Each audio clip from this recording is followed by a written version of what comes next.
Bonjour à tous, ici Cécile, j'espère que tu passes une super journée jusqu'ici. Et aujourd'hui, moi j'ai envie de te parler de minimalisme et de réduction des déchets, de consommation consciente en quelque sorte. Parce qu'il y a quelques mois, j'avais fait une vidéo sur déjà les choses que j'avais arrêté d'acheter récemment et puis ensuite sur les choses que j'avais envie d'arrêter d'acheter cette année ou que je voulais remplacer par des alternatives plus durables. Et c'est donc un travail que j'ai fait ces derniers mois et plutôt avec succès.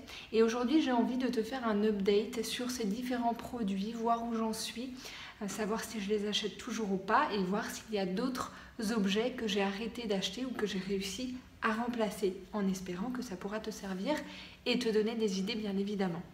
Alors, si on récapitule les 5 objets que j'avais envie d'arrêter d'acheter cette année, mais à l'époque j'en consommais encore, c'était donc le sopalin, la lessive industrielle, de la nourriture emballée dans du plastique, comme ça m'arrivait, du shampoing industriel et des sacs plastiques. À l'époque, j'habitais encore en Espagne et c'est vrai que j'avais, là où j'habitais, peut-être moins accès à certaines choses auxquelles j'ai accès aujourd'hui en région parisienne. Donc c'est vrai que le contexte a un petit peu changé. Mais n'empêche que quand je fais le bilan et en essayant d'acheter vraiment consciemment et de faire vraiment attention à tout ça, je peux dire que j'ai réussi à arrêter d'acheter tout ça. Alors d'abord le sopalin, alors ça c'était hyper facile en réalité, il suffisait d'arrêter d'en acheter, c'est tout simple. Mais une fois que tu as des chiffons microfibres chez toi et que tu en as suffisamment pour que tu puisses avoir des roulements avec des machines à laver, ça marche très bien. Et quand j'ai fait cette vidéo à l'époque, donc ça fait quelques mois, je crois que c'était au début du printemps, c'était le dernier rouleau de sopalin que j'avais chez moi et je n'en ai jamais racheté depuis. Et franchement, ça ne m'a jamais manqué. Alors pourquoi est-ce que j'avais du sopalin à la base? Parce que maintenant ça me paraît être un objet un peu étrange, le sopalin, si tu veux, enfin inutile dans mon quotidien. Par habitude, je crois, j'en ai toujours eu chez moi et depuis toute petite et ça fait partie des trucs que j'achetais automatiquement et que j'utilisais dès qu'il y avait un peu d'eau, un peu de quelque chose. Et sans y penser parce que c'était un réflexe, si tu veux. Et puis, à partir du moment où j'ai décidé d'arrêter d'en acheter parce que voilà, la production de sopalin, même si certains te diront le carton est recyclable, le sopalin est compostable ou je ne sais quoi, n'empêche que ça reste un objet qui utilise des ressources alors qu'on n'en a pas vraiment besoin et qu'on peut remplacer par des objets qui sont durables. Et du coup, aujourd'hui, j'utilise mes chiffons et ça se passe très bien. Donc je t'encourage à tenter l'expérience, c'est tout simple et franchement, c'est assez satisfaisant. La deuxième chose, c'était la lessive industrielle. J'achetais encore à l'époque une lessive bio, mais ça restait une lessive industrielle où, tu sais, sur le paquet, il est inscrit que éviter le contact avec la peau, etc. Et ça me gênait. D'une part parce que c'était un produit super industriel et ensuite parce que le concept du produit, il ne faut pas mettre en contact avec la peau alors que tu vas le mettre sur tes vêtements qui sont eux-mêmes en contact avec ta peau.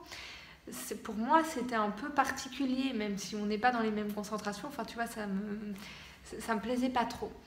Et en fait, ce que j'ai fait depuis, c'est que j'ai fabriqué ma propre lessive. Donc j'ai une vidéo là-dessus avec la recette. La mienne est toute simple, c'est savon de Marseille, bicarbonate et eau. J'en ai une autre à tester prochainement avec du savon noir, mais celle-ci me va bien. Alors elle est un peu solide, il faut secouer la bouteille avant de l'utiliser, mais elle lave très bien, donc franchement, que demander de plus? Ensuite, il y avait la nourriture emballée dans du plastique, parce qu'à l'époque, ça m'arrivait encore d'acheter de la nourriture emballée dans du plastique. Et je me rends compte en disant ça à quel point ma consommation a évolué en quelques mois. Parce qu'aujourd'hui, ça ne m'arrive presque plus. C'est-à-dire que les seules choses emballées que j'achète, ce sont les yaourts pour les enfants. Mais j'ai la chance d'habiter dans une ville où, a priori, il semblerait que les pots de yaourt soient recyclés. Mais je garde un doute là-dessus parce que j'en ai pas la preuve, mais en tout cas, on nous demande de les mettre dans le bac recyclable. Ça ne veut pas dire qu'ils sont recyclés, ceci dit, donc c'est pas idéal. Mais bon, aujourd'hui, c'est le seul produit que j'achète emballé, avec également le tofu. Mais j'ai trouvé une marque de tofu qui a des emballages qui, pour le coup, sont recyclables à 100%. Et donc, c'est la marque que j'achète aujourd'hui. Et c'est les seuls produits que j'achète qui sont emballés dans du plastique. Alors qu'avant, c'est vrai que ça pouvait m'arriver d'acheter, par exemple, des betteraves sous vide. Bon, maintenant, je les achète fraîches et puis je les fais cuire et voilà. Ou je sais pas, ou des épis de maïs sous vide, enfin tu vois, des choses comme ça. Et aujourd'hui, ça ne m'arrive plus. Et c'est vrai que c'est une habitude à prendre, c'est des habitudes de cuisine aussi différentes, mais en réalité, c'est une transition qui se fait très bien et dont je suis très contente. L'autre chose, c'était du shampoing industriel, puisque j'avais donc un shampoing dans une bouteille en plastique. Alors là, je ne sais pas si on peut dire que j'ai arrêté ou pas, parce qu'en fait, j'ai toujours la même bouteille. J'avais acheté une bouteille, tu sais, familiale d'1 litre. Et ça va me durer 1 an, je pense. Et du coup, je n'ai pas eu l'occasion d'en racheter. Donc pour la suite, j'ai des shampoings secs à tester.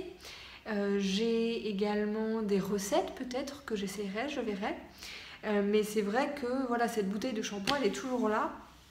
On n'en utilise pas de grande quantité et ça nous dure très longtemps. Donc pour le moment, bah, je la garde et puis je vais la finir parce que je ne vais pas la gâcher. Et en plus, ce shampoing, il marche très bien. Donc voilà.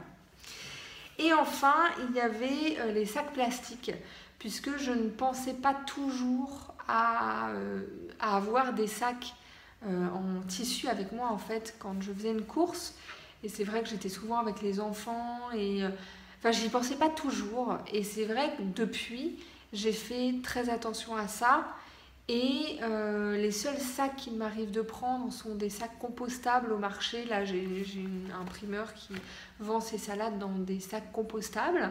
Donc ça, je les accepte parce que c'est vrai que c'est assez pratique. Et puis, je fais mon compost et voilà, ça marche plutôt pas mal. Idéalement, à terme, j'aimerais aussi les supprimer et penser à prendre un grand torchon au marché pour mettre ma salade dedans. Mais sinon, on n'accepte plus aucun sac plastique. Je vais au marché avec des bocaux pour les olives ou ce genre de produits. Et c'est agréable de savoir qu'on ne fait pas rentrer autant de plastique chez nous et qu'on ne participe pas à cette production exponentielle et inutile de matériaux qui ne sont pas biodégradables et qui sont mauvais pour nous, pour l'environnement, enfin pour tout. Voilà, donc du coup, pour faire ce bilan, je suis vraiment contente de ces progrès. Et j'avais envie de te parler aussi de 2 autres objets que j'ai arrêté d'acheter et que j'ai remplacés dans ces derniers mois et pour lesquels je n'avais pas forcément prévu de le faire à l'époque. Il y a notamment ma brosse à dents en plastique que j'ai remplacée par une brosse à dents en bambou. Alors c'est tout simple, ça se trouve sur plein de sites internet. Et le principe, c'est que cette brosse à dents, elle est compostable. Et ça, j'ai été hyper contente parce que c'est vrai que les brosses à dents, a priori, c'est pas recyclable. On en utilise quand même pas mal. Et je suis vraiment fière, enfin vraiment contente de ça. Et c'est tout simple. Et le but aussi pour nous, c'était vraiment de réduire au maximum nos déchets non recyclables. Et du coup, ça y participe grandement. Donc ça, c'est super chouette. Et l'autre chose qu'on a commencé à remplacer, mais qu'on a quasiment complètement remplacé, c'est les mouchoirs en papier, qu'on a remplacés par des mouchoirs en tissu, tout simplement.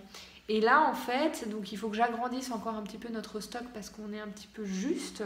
Enfin, hors période de virus, c'est très bien, mais si tu veux, avec 2 enfants, bientôt 3, et des virus qui traînent, bon, il nous en faut quand même pas mal. Mais voilà, maintenant j'achète des mouchoirs en tissu et non plus en papier. Après quelques recherches, il s'avère que quand il n'y a pas de virus ou de problématiques de grippe ou je ne sais quoi à la maison, tu peux te contenter de les laver à 40 degrés. Et puis quand tu as des problématiques de virus, tu les fais bouillir dans un grand faitout. Et puis voilà. Et du coup, c'est vrai que ça m'a rassurée sur le côté hygiène qui était un petit peu ma crainte à la base. Et franchement, des mouchoirs, ça pèse rien. Donc, tu vois, les mettre à 40, je les mets avec le reste, avec les affaires des enfants à la machine. C'est vraiment tout simple. Les faire bouillir, c'est pas compliqué non plus. Et franchement, ça me fait plaisir parce que tu vois, les mouchoirs en papier, tu as à la fois l'emballage plastique non recyclable autour, plus la quantité de mouchoirs que tu jettes en fait, plus le processus industriel qu'il y a derrière. Et, euh, et je trouve pas ça idéal. Voilà, donc je fais cette transition-là aussi. J'avais envie de faire ce petit point avec toi aujourd'hui sur voilà, les objets que j'ai arrêté d'acheter et les choses que j'ai changées pour des alternatives plus durables. Je te ferai sans doute d'autres updates à l'avenir parce que tu vois, il y a plein de petites choses à changer en fait dans notre quotidien pour que ce soit plus durable et plus minimal et plus respectueux de l'environnement et de notre corps et tout ça. Mais en tout cas, moi je suis très contente de cette route et de ces petites étapes, de ces petites victoires en fait au fur et à mesure. Bien évidemment, je t'invite à liker la vidéo si c'est un contenu, un genre de contenu que tu apprécies, à t'abonner si tu n'es pas encore abonné à ma chaîne.